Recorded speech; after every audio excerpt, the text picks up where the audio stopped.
Ils ont expulsé des troupes et l'Étau s'est déplacé aux frontières.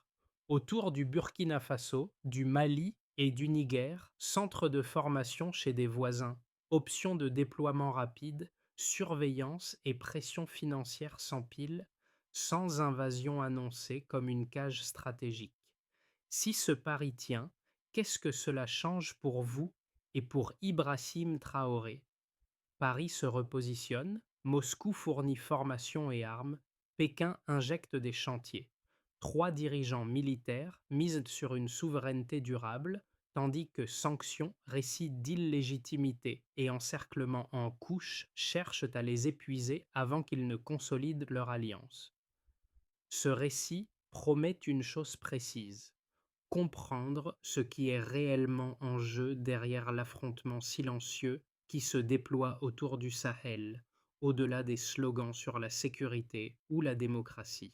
Il ne s'agit pas seulement de bases militaires déplacées ou de contrats renégociés, mais d'un test grandeur nature. Savoir si des États post-coloniaux peuvent maintenir une rupture stratégique sans être étranglés par des leviers indirects.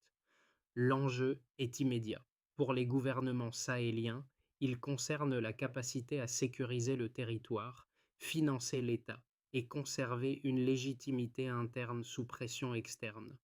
Pour les puissances occidentales, il touche à la crédibilité d'un modèle d'influence bâti sur des décennies de présence militaire, d'aide conditionnelle et d'accès privilégié aux ressources. Pour la Russie et la Chine, c'est une opportunité de démontrer qu'il existe des alternatives fonctionnelles à l'ordre établi. Ce qui se joue maintenant déterminera si cette rupture reste un épisode isolé ou devient un précédent reproductible ailleurs. En moins de 3 ans, un basculement discret s'est produit. Le Mali en 2022, le Burkina Faso en 2023, puis le Niger après juillet 2023 ont exigé le départ des forces françaises, transformant une présence présentée comme stabilisatrice en un retrait stratégique coordonné. Ce mouvement n'a pas réduit la pression, il l'a déplacée en reconfigurant l'influence autour des frontières plutôt qu'à l'intérieur des capitales. Ce changement répond à une lecture partagée par les nouvelles autorités. L'ancienne architecture de sécurité n'a ni endigué l'insécurité, ni amélioré les conditions de vie, malgré des décennies d'assistance et de déploiement. À la place, elle a consolidé des dépendances. Les expulsions n'étaient donc pas symboliques, elles étaient opérationnelles, appuyées par des choix d'équipement, de formation et de partenariats alternatifs. C'est dans ce cadre que la figure d'Ibrahim Traoré prend une place centrale, non comme un acteur isolé, mais comme un symbole d'une rupture assumée et mise en scène. Le contexte régional éclaire la suite. Autour du noyau sahélien, des États voisins approfondissent des coopérations de sécurité avec Paris et ses alliés. Des centres de formation apparaissent, des accords de partage de renseignements se renforcent et des options de déploiement rapide se multiplient juste au-delà des lignes frontalières. L'encerclement n'est pas frontal, il est en couche, combinant surveillance, pression financière et isolement diplomatique. En parallèle, l'économie devient un champ de bataille. Les avoirs gelés, l'aide conditionnelle suspendue et l'accès aux mécanismes financiers internationaux servent de levier pour tester l'endurance des régimes. La diplomatie, elle, travaille le récit. Illégitimité, instabilité, alignement avec des acteurs indésirables. Le message est cohérent et répété. L'indépendance a un coût et il sera progressif. La question ouverte au départ trouve ici un premier élément de réponse. La rupture est réelle, mais la contrainte s'est déplacée. Dans ce basculement, un fil conducteur permet de comprendre comment la rupture se matérialise au quotidien, la manière dont le pouvoir est exercé et perçu à l'intérieur. Au Burkina Faso, Ibrahim Traoré incarne ce rôle de personnage guide, non comme un stratège solitaire, mais comme le visage visible d'une orientation collective. Son discours public insiste sur la souveraineté, mais l'impact initial se mesure surtout dans des décisions administratives et sécuritaires concrètes. Sur le terrain, les premiers effets apparaissent dans la réorganisation des forces nationales. Le recrutement s'accélère, la formation se densifie et les chaînes de commandement sont resserrées pour réduire la dépendance opérationnelle extérieure. Ce mouvement est observé de près par les populations locales qui jugent moins les alliances que les résultats tangibles, présence accrue de l'État, contrôle des axes clés et réponse plus rapide aux menaces. Un second impact précoce concerne les ressources. Au Burkina Faso, l'exploitation aurifère artisanale, longtemps dominée par des intermédiaires étrangers, passe sous une surveillance accrue de l'État.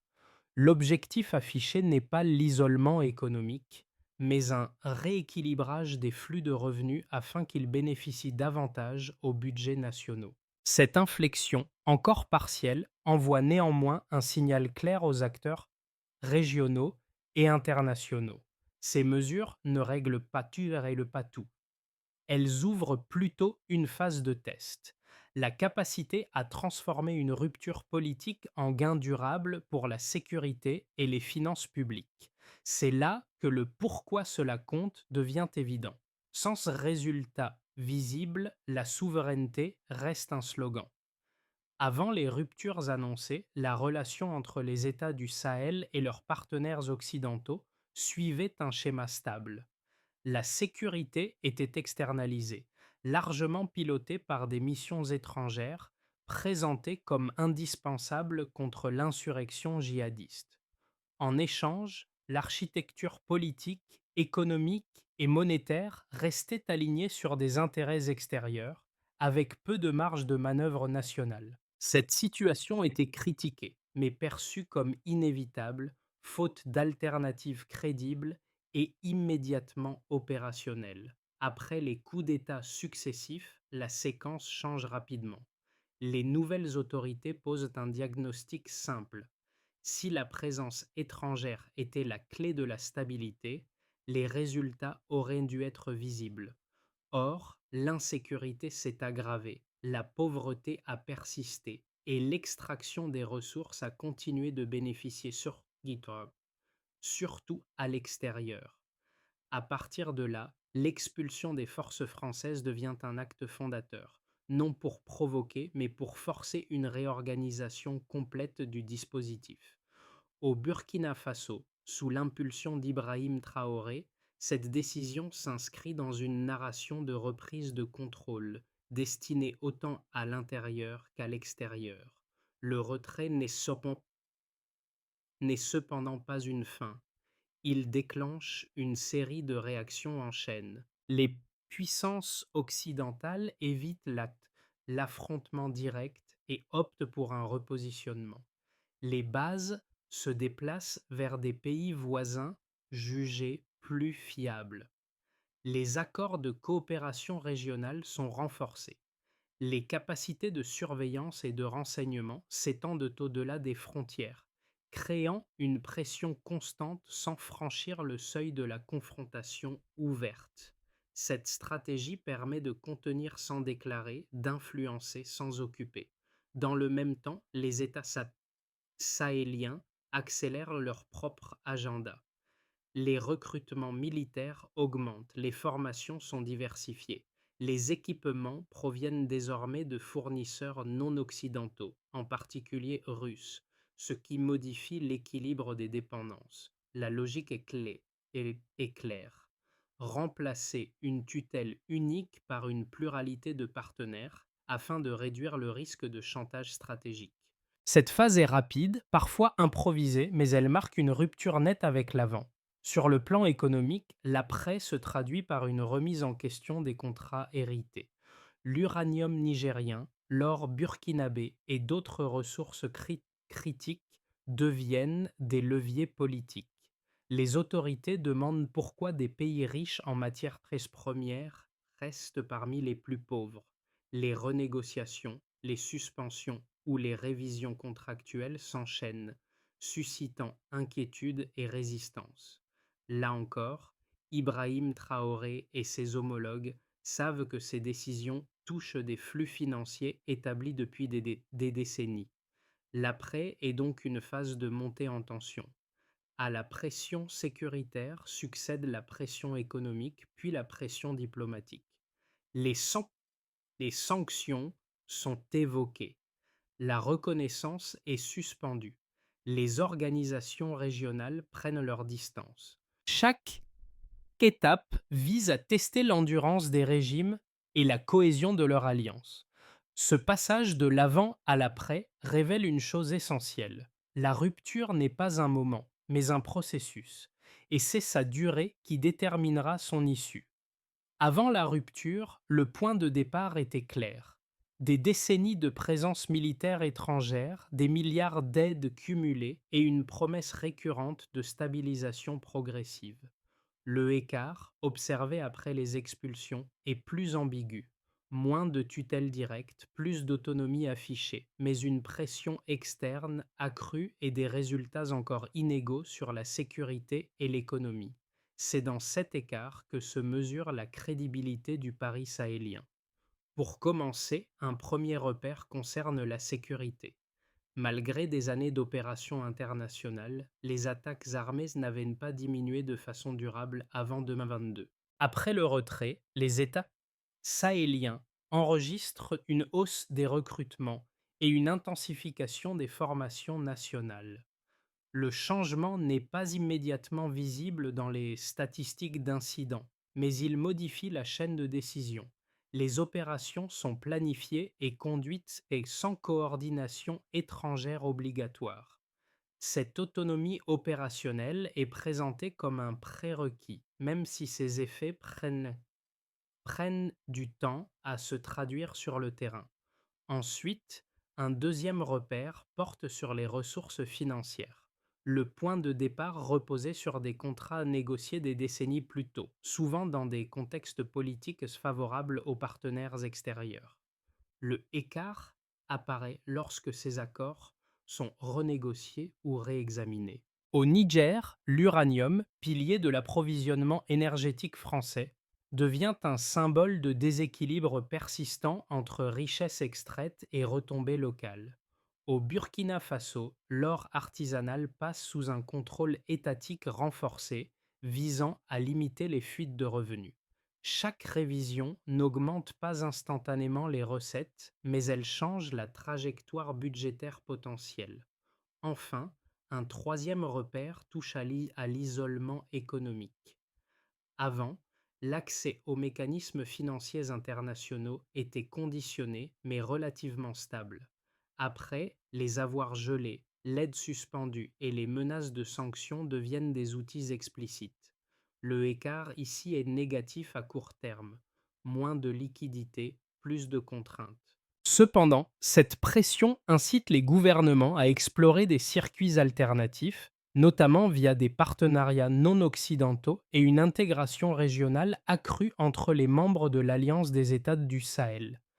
Ces chiffres et tendances ne racontent pas une réussite immédiate, ils montrent plutôt un déplacement du risque.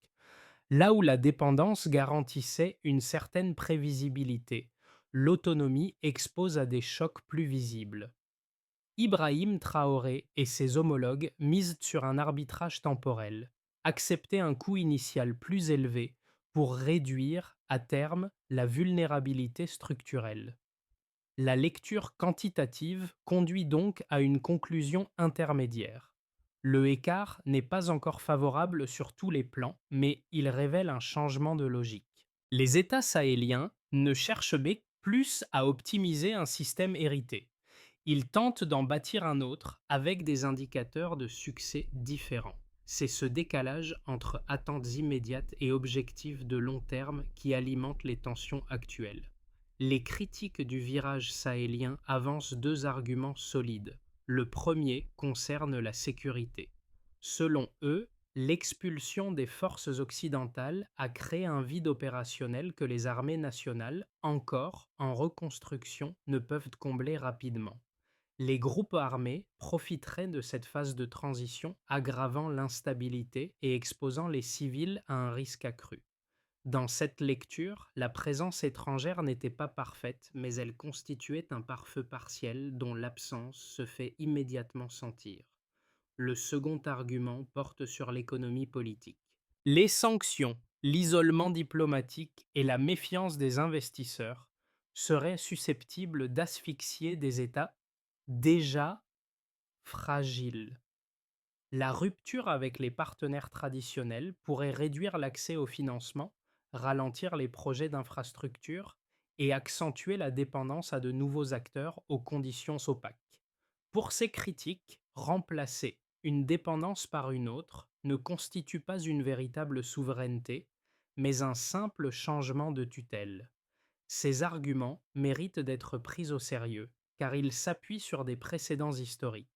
Des ruptures mal préparées ont déjà conduit ailleurs à des crises prolongées. Toutefois, la réponse des autorités sahéliennes repose sur un constat empirique. Le statu quo n'a pas produit les résultats promis. Malgré des décennies de coopération sécuritaire occidentale, l'insécurité s'est étendue et la pauvreté s'est enracinée. Le risque actuel est réel, mais il est comparé à un risque passé jugé structurel et sans issue. Sur le plan sécuritaire, la stratégie consiste à accepter une phase de vulnérabilité contrôlée pour reconstruire des capacités nationales cohérentes. Sur le plan économique, la diversification des partenariats vise précisément à réduire la capacité de nuisance d'un seul bloc. La Russie et la Chine ne sont pas présentées comme des sauveurs, mais comme des options parmi d'autres dans un environnement multipolaire. La réponse n'annule pas les risques soulevés par les critiques, elle les rehiérarchise. La question centrale devient alors moins celle du danger immédiat que celle de la soutenabilité à long terme d'un modèle imposé versus un modèle choisi sous contrainte. Le véritable basculement intervient lorsque la pression cesse d'être seulement militaire pour devenir narrative et économique. À ce stade, l'enjeu n'est plus d'empêcher une victoire rapide, mais d'user la cohésion interne et la patience sociale. L'isolement diplomatique, la suspension de reconnaissance et la répétition d'un récit d'illégitimité visent à transformer le temps en adversaire principal. Chaque mois sans amélioration visible devient une preuve avancée contre la rupture. C'est ici que le cadre change. Les autorités sahéliennes comprennent que la bataille décisive ne se joue ni sur une ligne de front, ni dans une négociation ponctuelle, mais dans la capacité à maintenir un cap sous contrainte prolongée. La création de l'Alliance des États du Sahel répond à cette lecture. Mutualiser les ressources, coordonner les frontières et présenter un front politique commun pour réduire l'efficacité de la pression par fragmentation. Dans ce contexte, Ibrahim Traoré n'apparaît plus seulement comme un chef militaire, mais comme un symbole de persistance. Sa rhétorique, inspirée de références panafricaines, cherche à transformer l'endurance en vertu politique. L'objectif est clair: déplacer l'attention du coût immédiat vers la promesse d'un gain structurel futur. Cette révélation redéfinit la suite. La question n'est plus qui contrôle aujourd'hui, mais qui tient le plus longtemps. Les effets de cette rupture se lisent différemment selon les acteurs concernés, et c'est là que l'abstraction géopolitique devient tangible. Pour les États, la première conséquence est institutionnelle. La marge de manœuvre politique s'élargit à court terme, mais au prix d'une exposition accrue au choc. La capacité à décider sans validation extérieure renforce la cohérence interne, tout en rendant chaque erreur plus coûteuse. Pour des dirigeants comme Ibrahim Traoré, cette autonomie est à la fois un atout stratégique et un test permanent de crédibilité. Du côté des entreprises, l'impact est plus contrasté. Les sociétés occidentales historiquement implantées font face à une incertitude accrue, liée aux renégociations contractuelles et à l'évolution du cadre réglementaire. Certaines ralentissent ou suspendent leurs activités, tandis que d'autres cherchent à s'adapter à de nouvelles règles du jeu. En parallèle, des acteurs russes, chinois et régionaux identifient des opportunités dans les infrastructures, l'énergie et l'extraction, acceptant des risques plus élevés en échange d'un accès privilégié. Le paysage économique devient moins prévisible, mais aussi moins monopolistique. Pour les citoyens, les retombées sont ambivalentes. À court terme, la pression économique se traduit par des contraintes budgétaires, une inflation potentielle et des services publics sous tension. En revanche, le discours de souveraineté rencontre un écho réel, notamment chez les jeunes populations urbaines et rurales lassées d'une dépendance perçue comme stérile. Les attentes sont élevées: sécurité améliorée, redistribution plus équitable des revenus miniers et visibilité accrue de l'État. L'écart entre promesses et résultats devient ainsi un indicateur politique central. À l'échelle de la région, les conséquences dépassent largement le trio sahélien. Les pays voisins observent attentivement les coûts et les bénéfices de la rupture. Un succès relatif pourrait encourager des stratégies de diversification similaires ailleurs. Un échec, au contraire, renforcerait l'argument selon lequel la dépendance encadrée reste la seule option viable. C'est cette dimension d'exemplarité qui explique l'intensité de la pression exercée. En agrégeant ces effets, un constat s'impose: personne n'est totalement gagnant ou perdant à ce stade.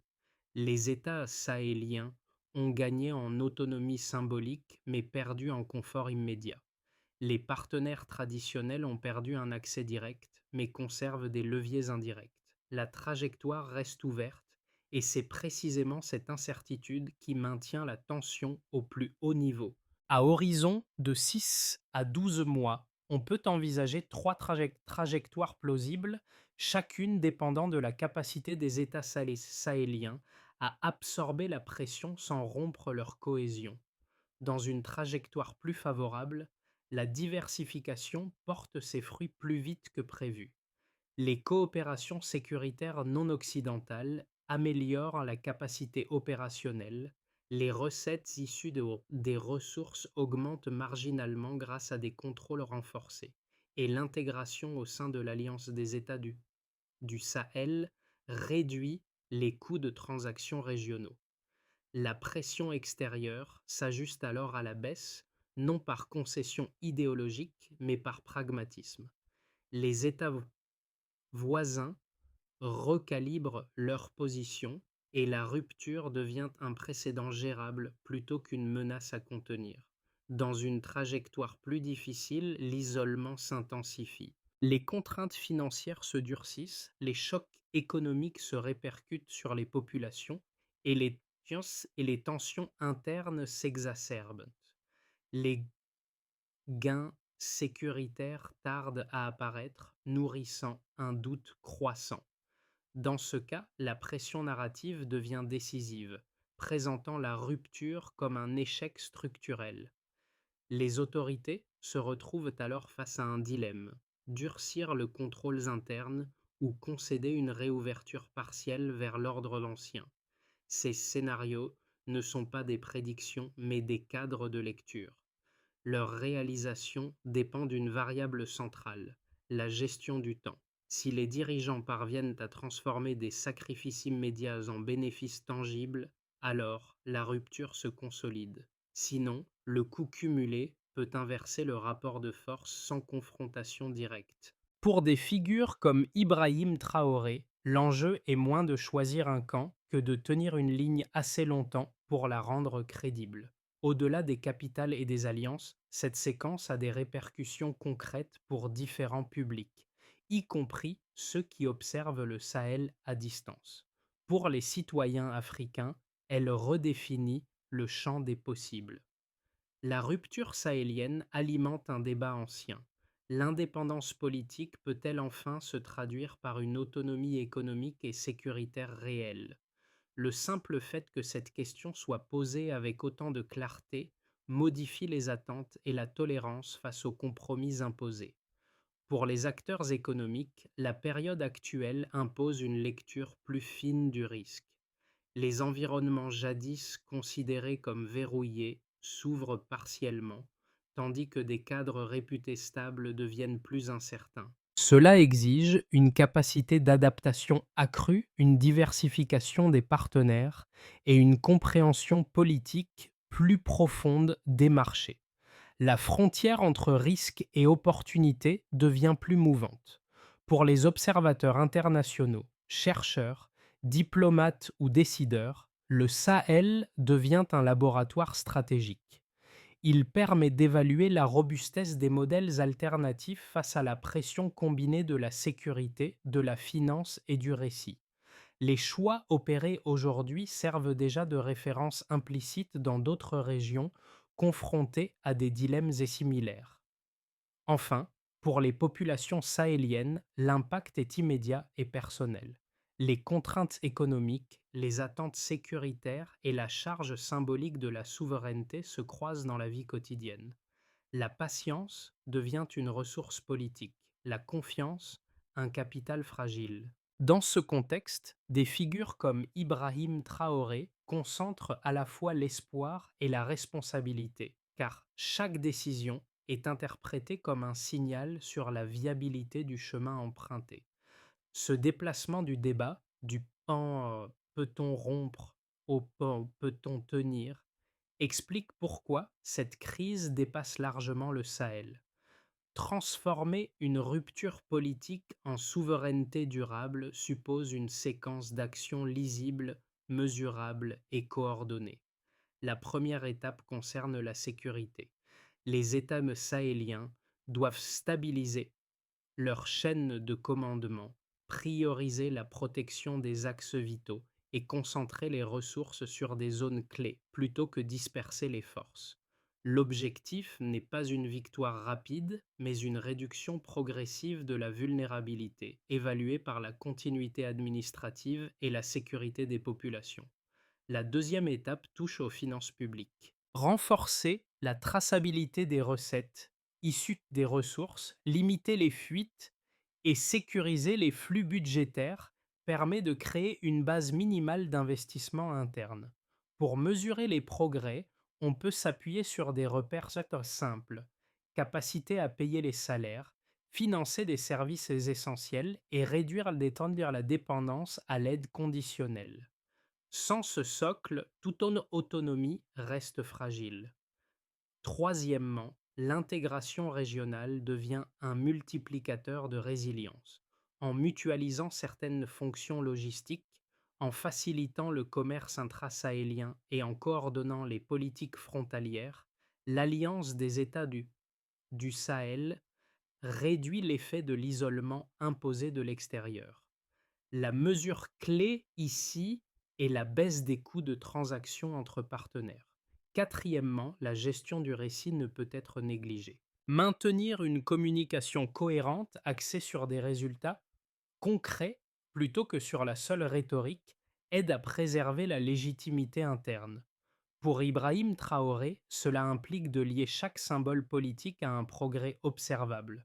Enfin, la temporalité doit être explicitée. Fixer des jalons clairs, expliquer les sacrifices et mesurer publiquement les avancées permettent de transformer l'attente en adhésion. C'est cette discipline du temps qui peut faire basculer l'endurance en crédibilité. Au début, il y avait des décisions administratives, des annonces de retrait et des discours martiaux. Puis, très vite, il y a eu quelque chose de plus concret. Des frontières surveillées autrement, des contrats relus ligne par ligne, et une attente sociale qui ne se contente plus de promesses abstraites. Le fil conducteur de cette séquence renvoie au même point que dans les premières mesures évoquées plus tôt. Transformer un geste politique en réalité vécue. Au Burkina Faso, Ibrahim Traoré cristallise cette tension. Son image, associée à une génération en quête de rupture, renvoie autant à l'héritage panafricain qu'au poids des contraintes présentes. Le rappel constant de figures passées et de combats inachevés sert de miroir. La souveraineté a déjà été proclamée ailleurs, mais rarement consolidée. Cette fois, la différence réside dans la conscience aiguë du coût à payer et du temps nécessaire. Le retour au point de départ est volontaire. Ce qui était présenté comme un pari audacieux apparaît désormais comme une trajectoire exigeante, sans raccourci. Les mesures pesées n'offrent pas encore de certitude, mais elles dessinent une cohérence. Et c'est peut-être là l'essentiel. La rupture n'est plus un moment spectaculaire, mais une discipline quotidienne. L'idée est de tenir plus longtemps que la pression. À ce stade, le Sahel n'est ni un modèle achevé, ni un contre-exemple définitif. Il est un espace d'expérimentation sous contrainte, observé bien au-delà de ses frontières. Chaque décision prise à Ouagadougou, Bamako ou Niamey est lue comme un signal potentiel pour d'autres sociétés confrontées à des héritages similaires. Ce regard extérieur amplifie les choix, mais il ne les simplifie pas. Pour les partenaires internationaux, la question n'est plus seulement celle de l'influence perdue ou conservée, mais de l'adaptation à un environnement où l'exclusivité n'est plus garantie. Pour les opinions publiques africaines, le débat dépasse les personnes et les régimes. Il touche à la possibilité même de diversifier sans s'effondrer. Dans ce cadre, des figures comme Ibrahim Traoré deviennent des repères, non parce qu'elles offrent des réponses universelles, mais parce qu'elles incarnent un moment de bascule. La discussion reste ouverte. Faut-il juger cette trajectoire à l'aune des coûts immédiats ou des transformations structurelles qu'elle cherche à enclencher? À quel moment l'endurance devient-elle une preuve de viabilité et quand se transforme-t-elle en impasse?